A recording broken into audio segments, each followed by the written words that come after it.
Welcome to the Butterfly Effect. I'm Chris Horner. This is stage 2 of Dauphiné, 142 kilometers, about 90 miles in length at this year's 2024 edition. Now, when we're paying attention to the course today, I want you to really pay attention to the last final about 25 kilometers because it's basically all going uphill. There's two categorized climbs to be at the finish there. One's a category 2 to begin with. The next one's followed up with a category 3. That's only about 3 kilometers, but just under 6%. Now, once we can start getting under 6%, that means a lot of guys in the professional Peloton can do under 6% climbs. Over 6% starts becoming a little bit more difficult for the big guys. But keep in mind, at 142 kilometers, it's only 90 miles in length. Anything that's under 100 miles in length starts getting really interesting for the bigger riders because there's not so many big climbs there and gravity is not affecting the bigger riders throughout the whole stage like we may see on today's stage 2 or may not see on today's stage 2. When the cameras come on, we're just about 75 kilometers to go. We got 5 riders in the front group. One's Bruno Armai from AG2R, Liber's in there from Arkea, Jonas Grego there's from Lotto, Zandra Mayus from Albacete de Koenig, and Filippo Gancha, die riders from Q36, one of the smaller teams here at Dauphiné. These 5 riders, got about a 4-minute gap on the Peloton. When the cameras go back and look at the Peloton, to my amazement, Lidl Trek is not on the front, but there are 3 teams chasing. We see Bora Hansgrohe's up there chasing, Israel Premier Tech's chasing, and FDJ's chasing, so 3 teams on the front. Only running about 3 guys, and then a little bit later, Bora Hansgrohe will get 2 guys on the front. But at the moment, 3 teams, 3 riders chasing 5 up the road. Now, Lidl Trek, you guys are fabulous. Yesterday, I was a little worried when Mads Pedersen said he's going to honor the jersey and ride tomorrow's stage. But they're nowhere near the front. In fact, Lidl Trek's more towards the back or the middle of the Peloton throughout the whole stage. Mads Pedersen's looking glorious in all yellow and not on the front. You are doing fantastic tactical work here on stage 2 because Lidl Trek, they got GC guys. They have Ciccone that can win stages. Theo Gegenhardt has to start racing for general classification because we're coming up to the Tour de France, like I told you on yesterday's edition of the Butterfly Effect. Now, Mads Pedersen, perfect, and his whole team was perfect, and they're perfect today. It looks fantastic. With these 3 teams up there chasing, though, they're holding the brake, and they're starting to bring a little bit of time down on the brake, but it's just creeping down to about 3.5 minutes. Then we start coming in to the last 27 kilometers to go. The Peloton's gotten nervous now. Ineos are riding the front when we come into about 25 kilometers and the climb starts proper, and the gap's at about 2 minutes and 45 seconds. The 5 guys up front, well, it looks like they're working well together when we watched it live on the camera, but we did see Zandra Mayus having it out a little bit with Mateus, their Liber. Now, our Arkea Samsic rider, he slots right back in, and looks like the 5 guys are working well together. We get up to the top of the climb here for the breakaway guys. We see the attack with about 700 meters to go. That's Filippo there from Q36.5. He attacks. Then a few hundred meters will go by. Liber there, he'll throw in a huge attack for Arkea Samsic, and he'll bridge up, catch him with about 150 meters to go, and he'll solo up to the top of the KOM here. Once he gets the KOM points here, he's going to put him in the KOM jersey at the finish of today's stage 2 of Dauphiné. But now let's go back down and rewind the film a little bit because it wasn't just Zandra Mayus that was getting upset there with Liber. We see that it was the Q36 rider, Gonchar, that was getting a little upset with Liber too. So now we start to realize that at the top of this third climb here in today's stage 2, that the chemistry wasn't perfect amongst all 5 of these guys. But when we go down to the bottom of the hill, look what's happening with the GC guys.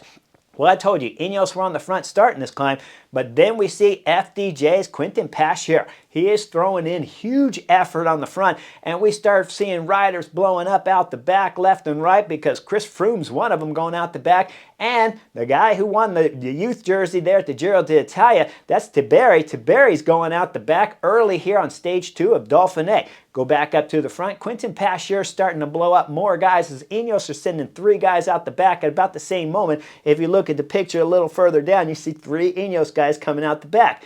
Now all of a sudden we'll see that Carlos Rodriguez, he's riding for Team Ineos. He opens up the gap there, the Quentin Paschier. As Paschier gets a little bit of gap, you know X is locked onto his wheel. But then we see Mads Pedersen in the race leader's yellow jersey starting to close the gap up to the 3 riders in front there that are breaking away from the GC Peloton. As with Mads Pedersen does a big acceleration, it's Ciccone on his wheel, and Ciccone will close this gap for Lidl Trek to bring it all back together. Mads Pedersen still in this front group. Now it's time for Mateo Sobrero for Bora Hansgrohe to go to the front. He starts setting some tempo. All the big guys from Bora Hansgrohe went out the back, but they did fine work here on stage 2, so that's expected. Sobrero's out the front. He's riding tempo there, and he's setting a fine pace as the time up to the 5 leaders had always started to drop. Once they get up to the top of the KOM, it's a large peloton, but the gap up to the 5 riders, that was about 52, 55 seconds over the top of the KOM when they passed. Once they went down the backside, they had a little bit of a descent to pick up some speed. We get on the descent, we start seeing Liddell Trek riding on the front of the peloton here. You're going to think, Chris, these guys are knuckleheads. No, I am 100% for this. Mads Pedersen, you have done a fine job throughout stage 2 and absolutely a fine job for that victory in stage 1. But right now, I love it. You got your guy on the front, Verona, he's riding tempo. This makes sense. There's only a category 3 climb left on today's stage 2. Mads Pedersen's in this front group because it's about 90 guys, and now's the time to control the group of 5 up there because they might bring it back together, and you might have Mads Pedersen make it over this category 3 climb. That's only 3 kilometers long at just under 6%. So I love this tactic right now from Verona. This was the time to ride the front. As we see Verona's riding the front, he's getting some help. X is coming up there. We got other teams that in around the picture throughout the whole time. Now let's go up to the breakaways. We're hitting into about 11 kilometers to go. They hit a right turn. They start the climb proper here, the last and final climb here on stage 2. And then we see it's time for Bruno Arma to go to work with just about 10 kilometers to go. Throws in a huge acceleration on the left side of the road there as he gets a gap on his 4 breakaway companions. We'll see moments later that the break back there is starting to blow up. Now we go back to the peloton because that gap was at about 40 seconds when they started this last final climb, and we see the tack there from Bruno Arma, but the peloton starting this final climb. We got EF Education riders on the front. Then we see it about 9.8 kilometers to go. There's a little communication back there with the 3 Bora Hansgrohe riders. That's Vlasov, that's Primoz Roglic, and that's Jai Hindley. Vlasov will go to the front. Now he'll start setting some tempo. There's only one rider up in front of the group of 4, Bruno Arma, and then we see that Vlasov's catching the 4 riders with about 9 kilometers to go. Now, Vlasov's riding the front. We see Bruno Arma, he's going up to the top of the KOM. He's got about 100 meters to go and about an 18-second gap on the peloton behind. Once he makes the left turn, it's 13 seconds, so he better get on the pedals, but the climb's going to ease up after that KOM. Now we're talking always under 4, maybe possibly hitting 5 occasionally, but most of the time all the way up to the finish, because this is a summit finish stage, believe it or not, it's just under 4% and it's eased off at the left. So now the time gap starts going up to Bruno Arma as we start getting into 20 seconds and 25 seconds. We look at the back as the peloton started to round that left turn. Well, Mads Pedersen started getting dropped from Liddell Trek. He was coming out the back just before the top of the KOM in the left turn there. So now Liddell Trek's got some drama right here because Mads Pedersen's getting dropped in the race leader's yellow jersey. What do they do with their teammates up front? Well, they rode it exactly as they should. Cicconi's got to stay at the front because he can win the stage.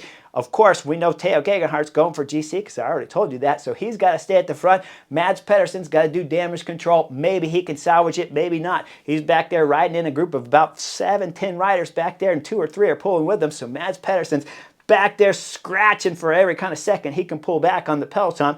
But as the peloton rounded that left turn, guess who started throwing in attack? It's the Solarism going on the right side there. But the only thing, this isn't a Solarism issue here. This is a perfect time to do it. UAE team member, it's Marc Soler. His timing is perfect. As they rounded the left turn here, it eased up a little bit, throwing a huge acceleration, but Vlasov still got some legs left underneath him as he accelerates and brings back Marc Soler. Now we see Jai Hindley's going to get on the front, and Tim Wellens is going to get on the front from UAE Team Emirates. Now I'm sitting on the couch, I'm like, man, okay, you're a knucklehead right here. Marc Soler, UAE Team Emirates, you are brilliant for putting in attack. You do not want to pull the peloton, though. You want to try to go across to Bruno Arma, and Tim Wellens is pulling on the front right now with the Bora Hansgrohe rider, Jai Hindley. Jai Hindley, we're about 6 kilometers to go. Tim Wellens pulling full gas. Israel Premier Tech are now coming up to the front. They've been pulling all day with FDJ and Bora Hansgrohe earlier in the stage. But at this moment, Israel Premier Tech, you don't want to be pulling on the front either. You guys are knuckleheads. You want to be tacking. You do not want to come into the finish of today's stage with Primoz Roglic on your wheel, and no one knows exactly how the Slovenians' form is. Now we come into about 3 kilometers to go. Just there under, we see Jai Hindley. He's just getting popped with just about 2.1 kilometers to go, but Vlasov's still on the front. The time gap's up to about 20 seconds or down to about 20 seconds to Bruno Arma, depending on how you want to look at it. Are you pulling from the peloton or are you pulling for Bruno Arma? When I'm sitting on the Chesterfield, I'm like, come on, Bruno Arma, you can do it. Now, as we see Jai Hindley pop off, he's on the back of the Peloton. Vlasov's on the front. Well, who's in the middle? Let's take a look at the picture from another angle. That right there, that's Primoz Roglic in the middle of the Peloton. And I'm thinking, man, he's always hiding a little bit too far back in the middle. I'd be up there with my teammates with Vlasov, but the Slovenian's choosing to be back there. As we see, Vlasov's pulling full gas. Now, Bruno Armai's throwing everything in it at 1.5 kilometers to go. He's out of the saddle, back into the saddle, out of the saddle. Bruno Armai is throwing everything to try to win another stage here for Decathlon throughout the 2024 season, because they've been winning left and right, but Bruno Armai has not been given any of those wins, so he's throwing everything on the pedals. We look back, and now Uno X is starting to come up into the picture as we start seeing moving from the back of the Peloton, but Vlasov's still on the front. 1K to go. Bruno Armai still got a gap of about 20, 21 seconds on the Peloton, sometimes down to 19, but we're starting to come into the fog. 900 meters to go. The Peloton's hitting 1K banner there. Uno X are getting on the front because Magnus Kort is still in the front group here. The Peloton that went over the KOM, the Category 2, was about 90 riders. Now it's getting smaller in numbers, but Magnus Kort is still at the front, and Uno X teammates are throwing everything into it. We lose the clock. We have no idea what kind of time now Bruno Armai has with 500 meters to go, as he's still going up 4 or 5% climb through the round, the kind of switchback, not quite switchback, but right turn. We see the Peloton's out of sight, and the fog's so deep right now. I'm sitting on the Chesterfield thinking, Bruno Armai, you're going to win today, stage 2 here for AG2R Decathlon. 400 meters to go. Bruno Armai, look just further back there to the left side of your screen, coming around the right corner. The Peloton's getting in sight there. Bruno Armai.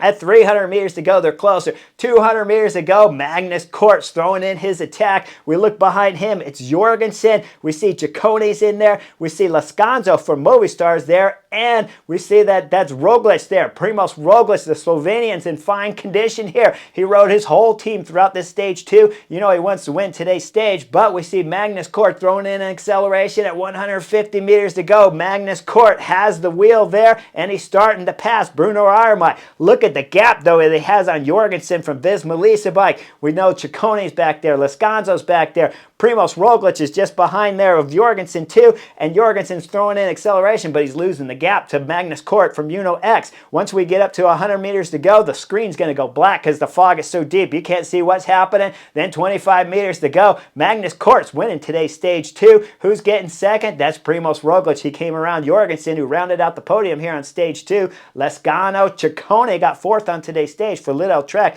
to do a fine ride here for tactically a brilliant ride for Lidl Trek. Now we look a little further back, it's Mads Pedersen coming across the line. He got close to the back of the Peloton, but once we had Vlasov on there selling out at the front for Primoz Roglic, we saw that Mads Pedersen got dropped and couldn't close that gap. He'll come through and lose today's race leader's yellow jersey. But why do I want to point it out? We'll see as he comes to the bus and he's looking there at his GC guys all warming down on the rollers there on the trainer. And Mads Pedersen, you're not my man, you're my hero. Does he get on the trainer and warm down? Nope, he walks straight into the bus. The guy doesn't train at altitude. He doesn't warm down on the trainers after today's stage 2. He's my hero, there's no doubt about it. Now, today's race winner, Magnus Kort, Uno X, fabulous job. He said he hit out from about 300 meters ago. I couldn't tell you if that was fact or not because there was too much fog back there. But when you look at the camera from the side angle at 25 meters to go, he had such a gap. He was already sitting up at 25 meters to celebrate the victory here for Uno X. And he'll take the race leader's yellow jersey along with the green jersey at the end of today's stage. Jorgensen, for his fine ride today on stage 2, he'll get the youth jersey for Visma Lease bike to start himself tomorrow stage 3 in the white jersey. So fine riding throughout today's stage from Primoz Roglic. Did a great job riding his whole team and a solid result to get second, and the time bonuses that are available on today's stage 2. So that'll get him up there above all the GC guys. When we're talking about knuckleheads, Israel Premier Tech, if you're going to ride the front early in the stage, you're not a knucklehead for riding the front early in the stage, but when you rode it late instead of attacking when you had 4 guys still at the front of the group there, that's when you should have been attacking Primoz Roglic. Don't bring it down to a sprint. And FDJ, you guys are definitely knucklehead because you guys should have been riding for general classification for David Gaudu, and you don't want to be pulling Primoz Roglic around anywhere. Lidl Trek, Mads Pedersen, oh man, you were money throughout today's stage. And like I said, already here on the Butterfly Effect, you're my hero. Finishing today's stage 2 at Dauphiné, not hopping on the trainer with your GC boys. Just go straight in the bus, start to relax. It's cold out there, it's wet, and you don't need an umbrella while you're sitting on the trainer anyways. So go sit in the bus where it's nice and warm and take a nice shower. You deserved it for your excellent tactics today from Liddell Trek. Make sure you guys like and subscribe. Tomorrow, stage 3, another mountainous stage, but again, another stage that we could see much like today, where it could be larger groups and tactically could get very interesting at the finish of tomorrow's stage 3 of Dauphiné. So like and subscribe, and I'll see you guys real soon on the next edition of The Butterfly Effect.